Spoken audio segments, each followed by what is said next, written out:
Good morning, good afternoon, good evening, Honorable Excellencies, distinguished guests, ladies and gentlemen, welcome to Parallel Session 2.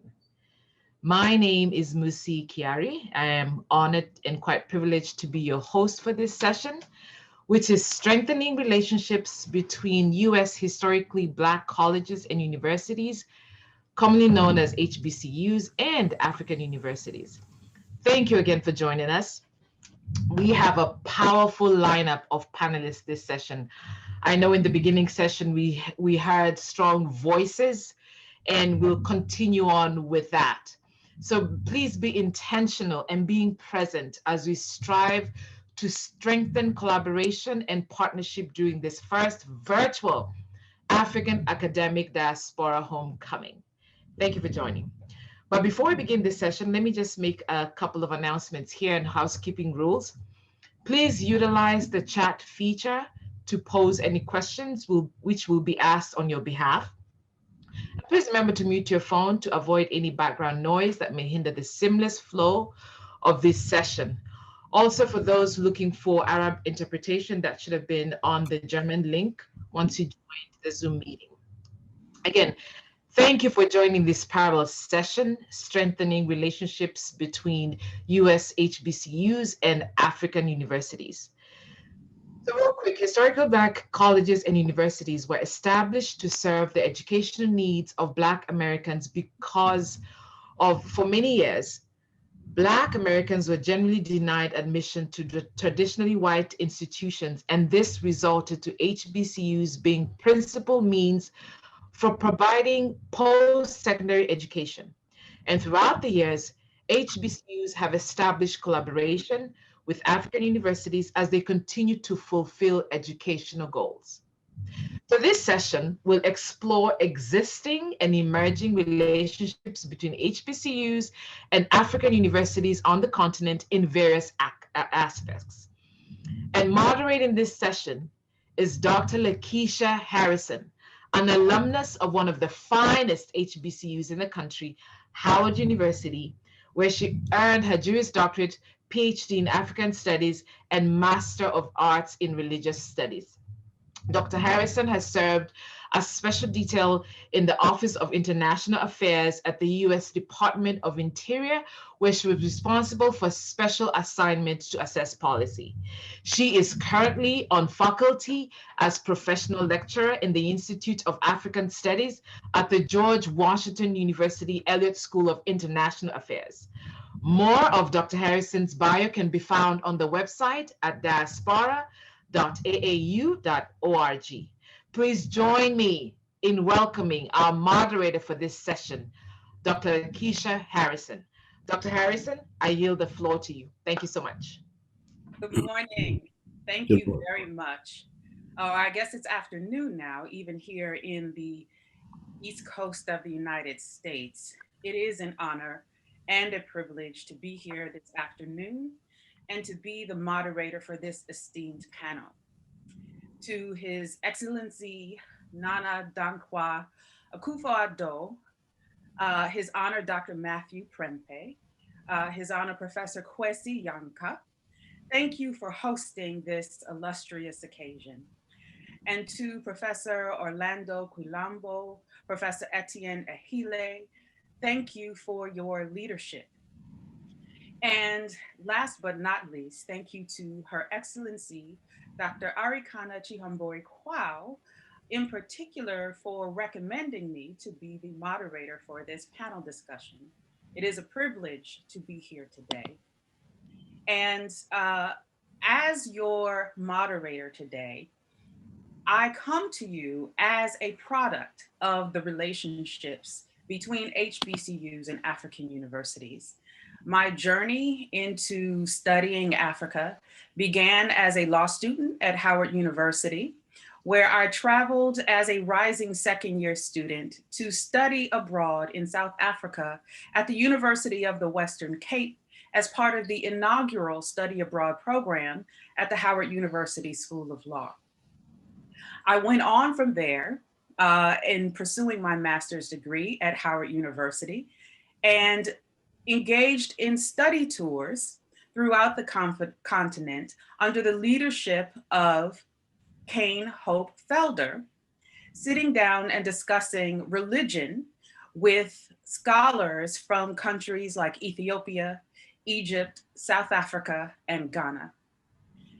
Full circle, as I completed my PhD in African Studies at Howard University, I returned to South Africa, doing research and being hosted by universities there, such as in Bloemfontein, in Pretoria, and back in Cape Town. So I am a proud product of the relationship between HBCUs and universities on the African continent. Therefore, it is more than a pleasure. It is more than a privilege. It is an absolute delight and joy to be your moderator here today. I would like to begin by introducing our esteemed panelists who you will hear from. Before I introduce them, just to give you a bit of structure for how the panel will go today. As was said about muting your microphones, I also would like to reiterate that if you happen to have a weak internet connection or Wi-Fi connection, it would also help if you mute your videos and listen to the program rather than necessarily having your video visible to the group.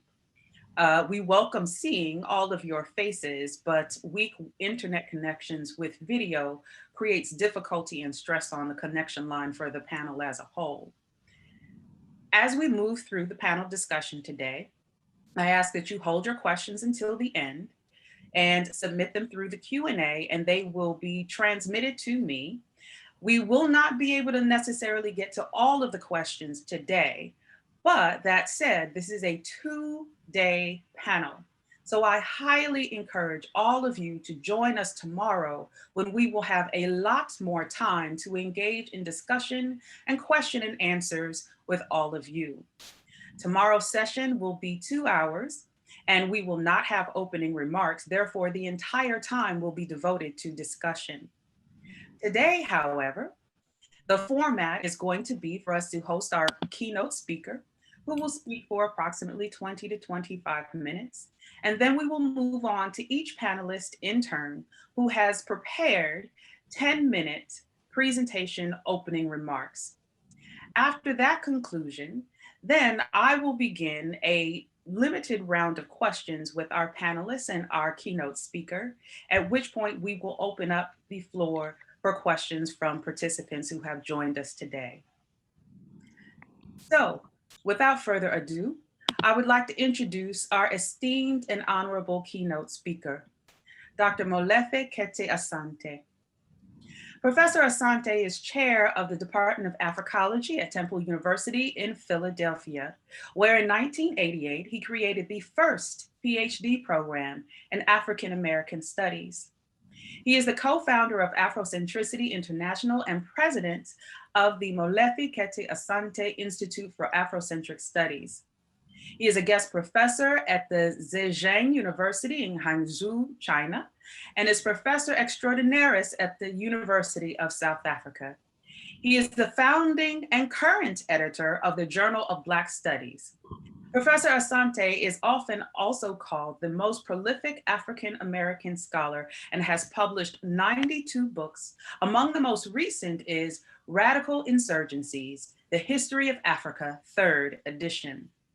He has published more than 500 articles and is considered one of the most quoted living African authors, as well as one of the most distinguished thinkers in the African world. He has been named History Maker with an interview in the Library of Congress. In 2019, the National Communication Association named him as NCA Distinguished Scholar, its highest honor. And he has received many other awards and honors for scholarship and political activism. He has appeared on numerous television programs and consults with heads of state in Africa, and has become one of the most popular lecturers on issues related to the United States of Africa. He serves on the Thabo Mbeki School of Leadership and Public Affairs at UNISA. And Professor Asante was invited in February of this year by the Russia Academy of Sciences and RUDN to co-chair a seminar on African affairs with Professor E. Vasiliev. The RUDN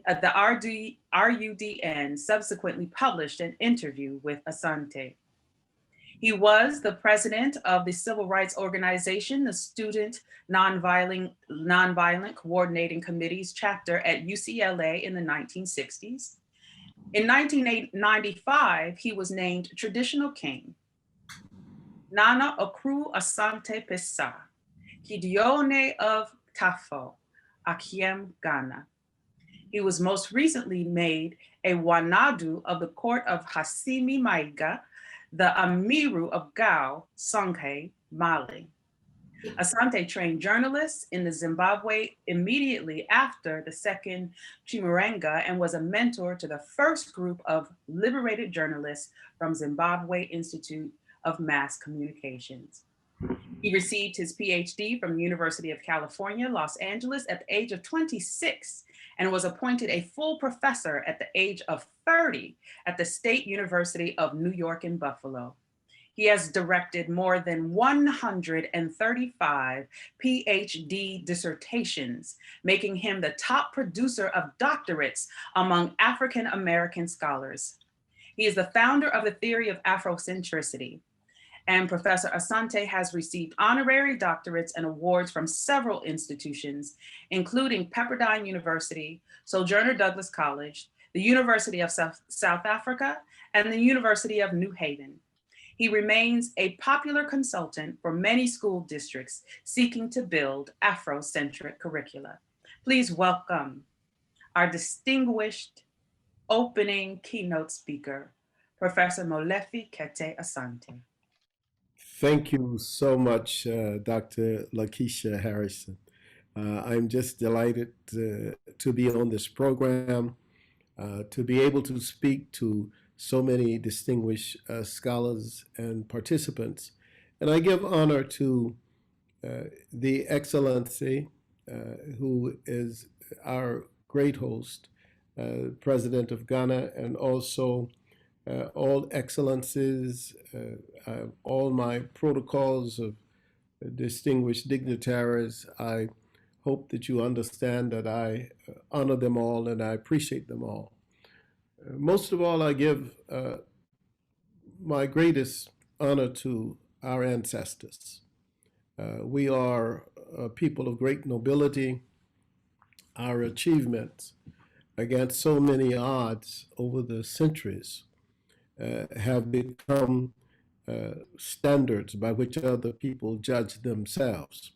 So I'm delighted to be here. The African Academic Union's invitation to me signaled that we were returning to a time when we recognized truly the incredible brilliance of our people throughout the world. I grappled first with this idea of the relationship between African universities and HBCUs by, first of all, recalling that education has been fundamental to Africans longer than to any other people on the face of the earth. In fact, the first universities were universities in the Nile Valley. And we recognize that those universities gave birth to the idea for the search for knowledge and truth throughout the world. And before the end of the period of African imperial quests in West Africa, we had the closing of the University of Sankore at Timbuktu when Ahmed Baba was arrested by the Moroccans in 1594.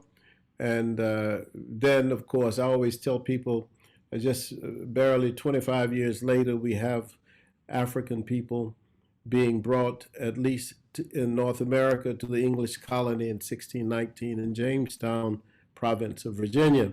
But earlier Africans, 100 years earlier, had been brought to other parts of the Americas, which helped to create a diaspora, so that we have Africans in Haiti, certainly in Brazil, much earlier than we had Africans in Virginia.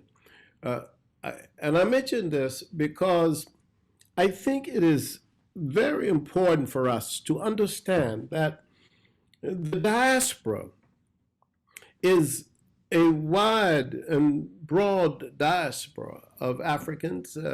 I much like Dr. Harrison, I've traveled throughout the continent of Africa and throughout the African world. And I say the African world because for me, many places in the world are African. And you have to go there to see those places and recognize that, oh, wow, these indigenous people really are Africans, or they have certainly been influenced by Africans. Very few people know, for example, that there are 200 to 400 African villages and towns in Mexico. Or very few of us realize that Colombia is 30% African. We do know that Brazil has the largest African population of any nation outside of the continent of Africa. But we don't know very much about Ecuador or Peru, where there are also large African populations. So the diaspora is, North America is part of that, but so must we look at Central America. And my wife, for example, is from Costa Rica, which is also part of that. America? Cuba and Jamaica and Haiti and even those people who don't want to claim themselves as African. والعديد من الأماكن. They're everywhere. They're African people and they're African geniuses and so forth. In 1933, thereabouts, Carter Woodson, the great famous mind, the prominent intellectual, wrote that we were teaching each other not so much about ourselves and about our own history and culture, but about Europe, that our students at our universities and colleges were running toward European art and European music, European literature and European culture. But we didn't know very much about African literature or African music or African culture. And that has reverberated down through the years to the point that many of us have lost control of our own understanding of what our ancestors have done. And I guess at my age now, I worry about that because I see an increasing lack of appreciation for what has been given to us. And we are very creative people. I think, and as I look at it, I see the creation so brilliantly in every field. But I have never seen an HBCU, that is a historically black college or university, that was truly an African college. I have never seen that, and I have taught it some. So I've never seen, and let me say this again, I've never seen an HBCU that was truly an African university or African college. And let me say this, I have visited and spoken at least 20 or 25 African universities on the continent of Africa, and those institutions are also not African universities. So now we have a problem. We have African people in the diaspora who are engaged in the process of education in colleges and universities. We have people on the continent of Africa engaged in the process of education of our students as well. And the question becomes to me, and came to me, what is the meaning of this? I mean, how do we come together without coming together on the basis of what I have called, after my friend Chinwezu, the Pan-European Academy? In other words, the link, and this is what Woodson understood in 1933, that the link between African intellectuals seemed to be the Pan-European Academy, not a Pan-African Academy. And I don't mean a Pan-African Academy in a physical sense, in terms of having buildings or facilities and grounds like that, or a campus. No, I don't mean that. The Pan-European Academy is not even that. The Pan-European Academy is utilized by people in Australia, in Europe, in North America, in South America, in Asia, and in Africa without buildings. The buildings they use are the buildings that we African people build for them. And so whether they're African men or women working in institutions, whether they are working at UNISA, working at the Western Cape or Cape Town or Johannesburg, or whether they're working in Lagos, University of Lagos, or Ibadan, or University in Legon, wherever they're working, wherever we're working, whether it's Spelman or Howard, or whether it is where my granddaughter goes, Prairie View, or whether it is Fisk, or any, just name the schools. All these universities tend to be Pan-European academies. They are not participating in a Pan-African academy. And that is my great sensitivity. My fear is that the intellectual leadership that we have been attracted to is an intellectual leadership of Europe. That if I were to ask a student whether they are in the HBCU, Historically Black College in the United States, and there are about 100 of these colleges or more, or an African university, to identify the major intellectual thinkers of today, most of them would identify Europeans. And the reason for that is because Europe, as Marcus Garvey had pointed out, has out-propagandized us. They have told us who to say is an intellectual. And not only have they told us that, they have also created a system that allows us to attach ourselves, our own studies and writings, to their studies and writings. And as it goes, we build their institutions or their institution. تثبيت كافة المؤسسات بالتعليم التي تحتاجه. This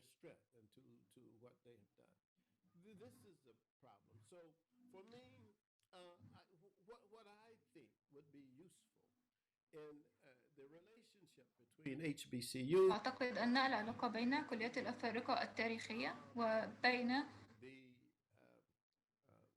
African continental universities is something probably that was done by UNISA last year, which I thought was a brilliant idea. It is not so brilliant because it involved me, but because the vice chancellor took the attitude that his faculty needed to be reoriented. And for a week, he asked me to come in and talk to maybe 600 or 700 faculty members from all colleges, whether it was law, whether it was agriculture. Sit down, let's talk. How do we do Afrocentric scholarship? If we're in agriculture in Africa, do we have to at least, can't we at least rely on what our ancestors, our grandparents taught us? Can't we explore that? Can't we study that? Or must we always go to Europe? If we are in law school, if we are studying law, why not at least, even though we are still trapped in a system that has all of the contraptions of the West, why not at least explore how Africans considered the notions of order and balance and harmony and truth and righteousness and justice and reciprocity? I mean, didn't we think of these things? Haven't we thought of this? Are we the only people who have no tradition in this? Of course we have. Of course we have. We have the longest tradition. But we are also a people who, because of the oppressive nature of the last 400 or 500 years, we have often lost our way. The universities, it seemed to me, and these colleges, this academic configuration that we're thinking about has to be Pan-African, and it has to be Afrocentric. And Afrocentric, and you know, sometimes when we say Afrocentric, our own people get scared. Oh, wow, Afrocentric is a scary word. It's not a scary word. It's a correct idea. And the idea is that our agency is important. And there's nothing more important for us than our own historical experiences. So if your own historical experiences, whether it is in the concept of beauty, intelligence, the good, the spiritual, all these things you have to at least self-identify, put yourself in the narrative. You have to be in the narrative. Don't look at yourself as marginal to Europe, and you're on the margins of Europe, or you're on the periphery of Europe every time. Who are you? What have you done? What do you say? What are the Africans? You know, look, and I'm going to be short. We had a conversation at the university in Dakar, Senegal, sitting at the table with President Macky Sall in his first year or two. And there were students there from the University of Cheikh Anta Diop. And it had just been named University of Cheikh Anta Diop a few years earlier. And I asked the students who was Cheikh Anta Diop. They didn't know. They had no idea. They were going to the University of Cheikh Anta Diop. Macky Sall got mad. President got mad. He said, they're going to the university named after the most significant African intellectual of the 20th century. They don't know who he is. He called in the vice chancellor. He said, Vice Chancellor, we got to have a course at the university on Cheikh Anta Diop's writings. That's the kind of leadership that's necessary. We have got to break through these chains that are on our minds, that somehow we assume that what our people have done or can do or are doing is less than what other people have done. That is not the case. And so what I leave you with is the thought that there are so many men and women in our tradition that need to be resurrected. And if anybody's statues ought to be on our campuses, it should not be the statues of the people who did not like African people. But we have men and women of great courage, and we need to look at a new canon, create a new canon, a canon that's based as the Pan-African canon. These works ought to be read. The philosophy and opinions of Marcus Garvey, that's one. I'll put that right in them, because if we don't know Marcus Garvey, we have no understanding, actually, of what has happened to us. And Marcus Garvey was the most passionate and the clearest on these things. And we've got to read Toni Morrison. We've got to read Cheikh Anta Diop. You see, these are things fundamental to all Africans, not just to an African in a particular region, but all Africans. And I'll leave with this: that people like Plage, Blyden. I mean, this is part of our canon. Our canon is no less than anybody else's canon. Du Bois is no less than our canon. But I'll leave you with this story. And I tell this story in the book that I just wrote, which is a book called Amamazama, the Ogunic Presence in Africology. Being in Cote d'Ivoire, in Ivory Coast, talking to a brother who was building a college. And he said, I'm going to build this college, and I'm going to name this college. He showed me the land, the place where he was going to build a beautiful place. And he said, I'm going to name it after Montesquieu. And I said, brother, do you know that Montesquieu was a racist? Do you know that Montesquieu was a big supporter in France, particularly in Bordeaux, of enslaving African people?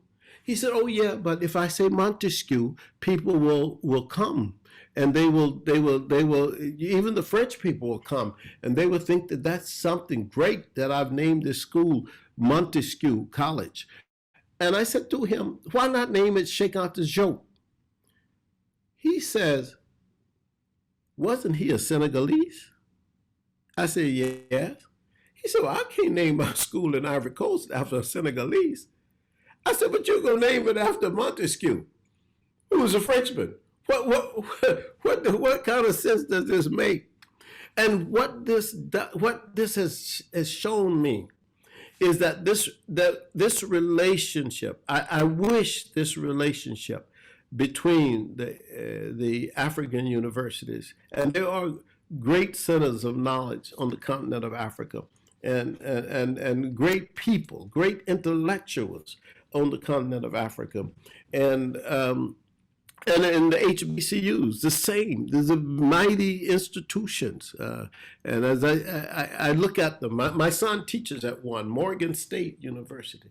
So I know I love the HBCUs, but I wish, and I know President David Wilson may be on this panel with me, but he's my friend, so he'll understand.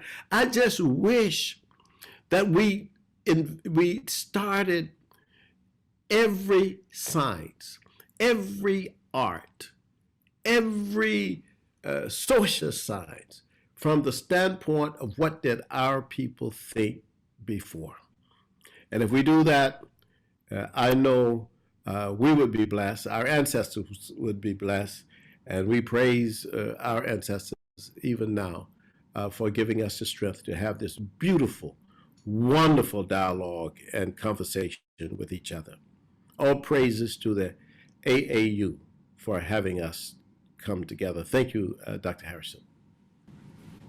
Thank you so much for those prolific opening remarks.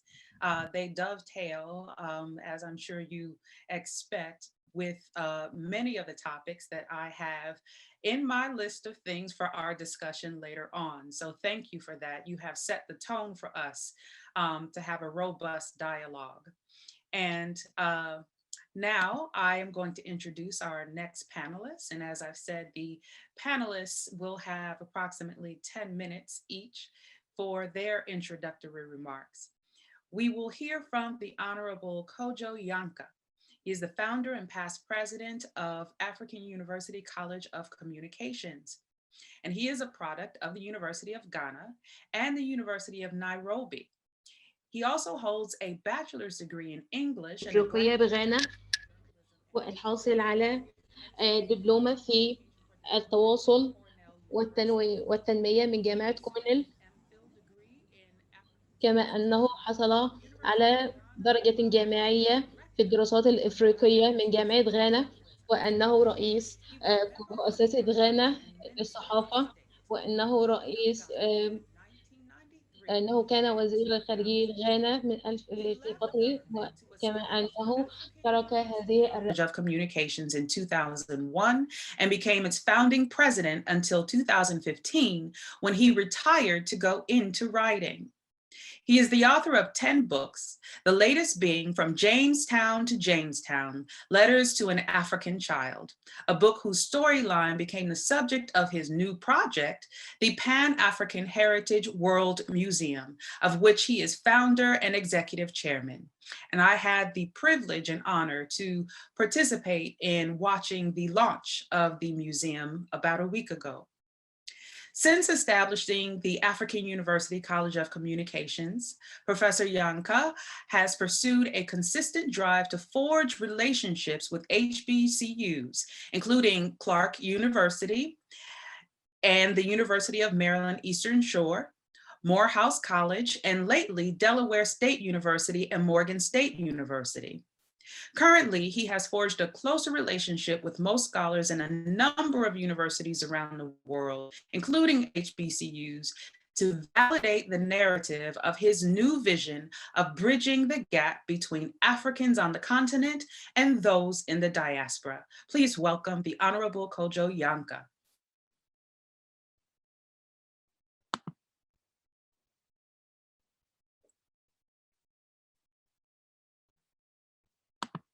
I think we need to unmute. There we are. We can hear you. Thank you, Lakeisha. And thank you, Professor Molefi, Kete, Asante. I think you set the tone. And you know, I'm on the same page with you. I've been really, really concerned about the way our minds are going. And that is part of the reason I established a university. Now, I called it the African University College of Communications because I was concerned about the way we were communicating to ourselves. There was a big gap. Our students were learning something else. I myself, a student of history, ended up knowing more about the British Isles and North America than about Africa, let alone about the other parts of the diaspora. So this is a subject that is close to my heart. We started with all the subjects in communication, but we had at the base of all the subjects, Africana Studies. And we decided that we're going to teach Africana Studies for 3 years of the 4-year program. I know that at some point we had some problems with the accreditation board and so on, but that's another matter. But the important thing was to get us to understand who we were and where we're coming from and where we are going. So even if you were training as a journalist or a public relations practitioner or marketing professional, you needed to understand Africa. You needed to understand the indigenous knowledge that we inherited and were throwing away. So this has been the focus of the African University College of Communication since it was established in 2002. I must say that we're drawing a lot of strength from not only the ancient wisdom that was available, through researches and so on, but also from Ghana's own relationship with the diaspora world, even as late as 1957, when Dr. Kwame Nkrumah declared Ghana independent, at which meeting was Martin Luther King. It's important that we relate to that because most people may have forgotten 1945 when the 1945 Pan-African Congress was held in Manchester in the UK.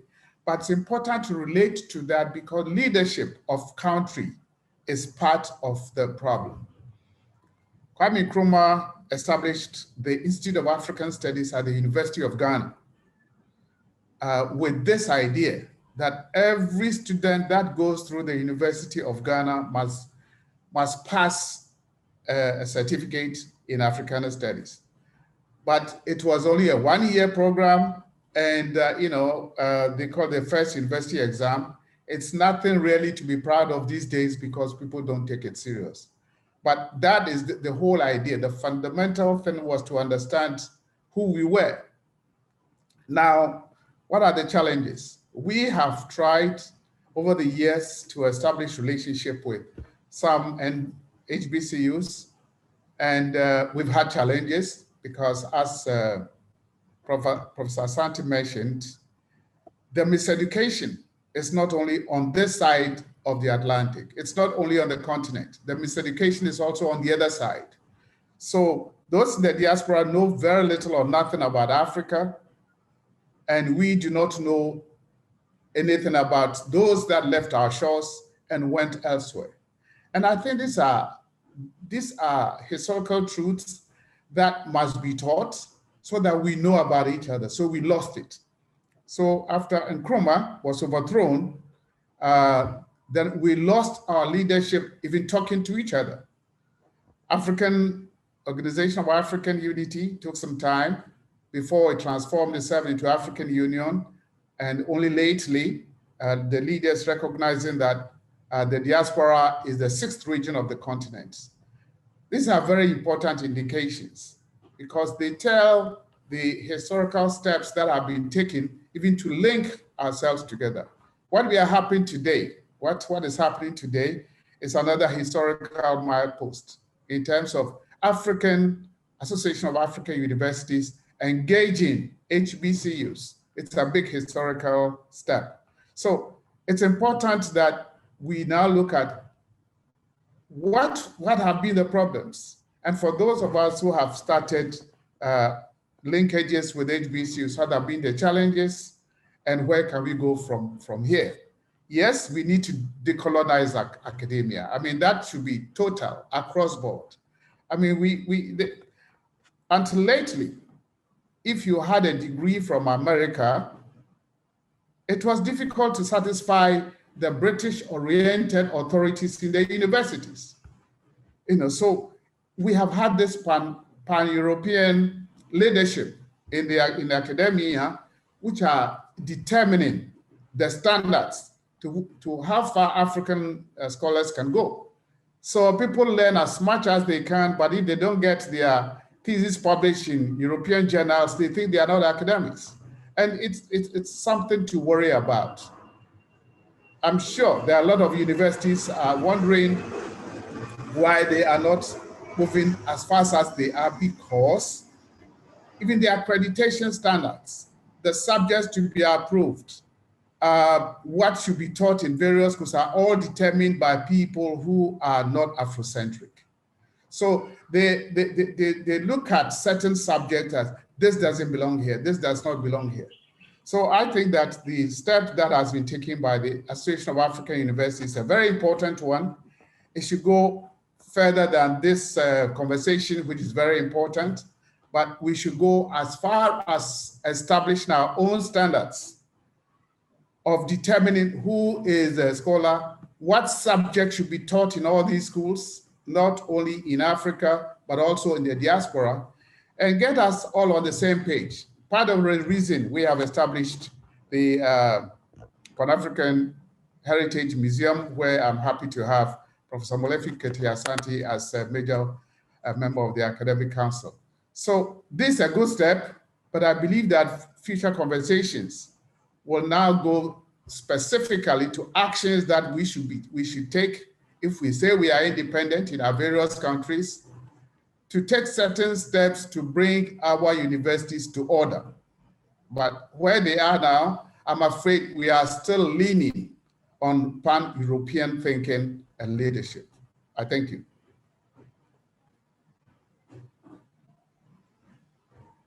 Thank you very much, Professor Yanka. I genuinely appreciate your comments, and as with Professor Asante, they are very much in line with the conversation I hope that we will have later today after our panelists complete their opening remarks, and will continue tomorrow. I just want to remind our participants that if you have questions for consideration by me or our panelists and keynote speaker today, to please submit them in the chat, but submit them to everyone and not just me. Number one, as the moderator, I am carefully listening to each of our panelists in order to take notes for the purpose of engaging in discussion later. And someone else is monitoring the questions from the participants and will be submitting them to me afterwards. So if you submit a question just to me privately, I may not see it, I may miss it completely because I am paying attention to our panelists. Next, I would like to introduce our next esteemed panelists. We have the pleasure of having with us Professor Ezra Aharon, and he is a professor of global studies, as well as a conceptualizer and founding director of the Center for Global Africa at Delaware State University, which engages in applied research and enterprising practices for reciprocal advancement of Africa and the diaspora, or as many of us know, the 6th region of the African Union. He is a graduate of Hampton University with 39 years of geopolitical experience in Africa, working as a strategist and resource person to governments, businesses, and institutions. Professor Aharon is the author of 3 books that promote the self-development of Africa, African Americans, and other diasporan Africans. His most recent book is The Sovereign Psyche: Systems of Chattel Freedom versus Self-Authentic Freedom. As a professor who specializes in sovereign studies and applied knowledge, Professor Aharon structured the 2018 partnership between the CGA and the African Peer Review Mechanism. He equally views his academic practices as an evolutionary means to strengthen the functionality of African diaspora partnerships and to expand the 21st century role and relevance of historically Black colleges and universities. Please welcome Professor Ezra Aharon. Thank you. My pleasure to be here, and greetings to all the esteemed guests, dignitaries. I greet you as well, and respect to all protocols. It's a great honor to be here and once again see my big brother, Honorable Kojo Yanka, who I'm also working with on his great Pan-African World Heritage Museum project. And it's great again to be with so many great minds. To begin, or to really encapsulate the reason why I'm here, I will continue with the tone set by our illustrious scholar, Dr. Molefi Asante, because the mental aspect of what we do is inescapably linked to the way things are. So when we look at our conditions as African people, we're looking at really the reflection of a mindset, our own mindset. And so the question that Dr. Asante posed about being an HBCU and not being African, I asked my students a question.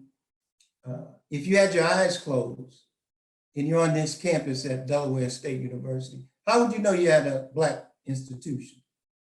You know, what signals would you pick up that you could identify and register? Okay, well, this is African. And so the idea of being able to have a form of academia that reflects intellect that's functional, that leads to development, you know, is where we're at today.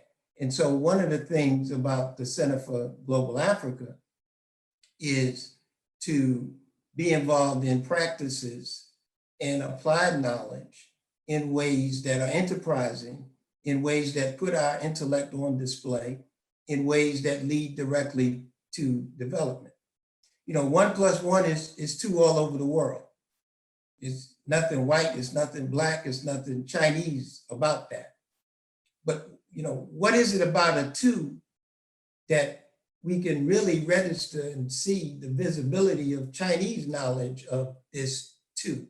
And I say that metaphorically because the 2 represents what you do with the knowledge that you have. And so as African people, we, especially here in America with over 100 HBCUs, at least on paper. So we don't lack the ability to have access to knowledge, but I would say what we lack is the ability to really have control over the end use of our knowledge in ways that we are the ultimate beneficiaries of what we know. And so this means by which we can apply our knowledge, the end use of what we know, to create reciprocal benefits and development with Africa is a key challenge for us, because intellectual capital is the greatest resource, I would argue, of the 21st century. And in my written works, I've written 3 books on the concept and consciousness of sovereignty. And people often say, well, what does that have to do with Black people in America? And the response is, well, it's most important to understand that sovereignty is not just something that is exercised by a government. Sovereignty begins as a state of mind, because you're not going to have a government unless you have a governmental state of mind and a governmental objective. And a people who think in this way, that applying knowledge for self-benefits to create a means by which their interests, their values are being promoted and developed in a way that make them central or place them on the world stage alongside any other group, you know, that's the core principle of what this thinking is all about that we have to begin to exercise.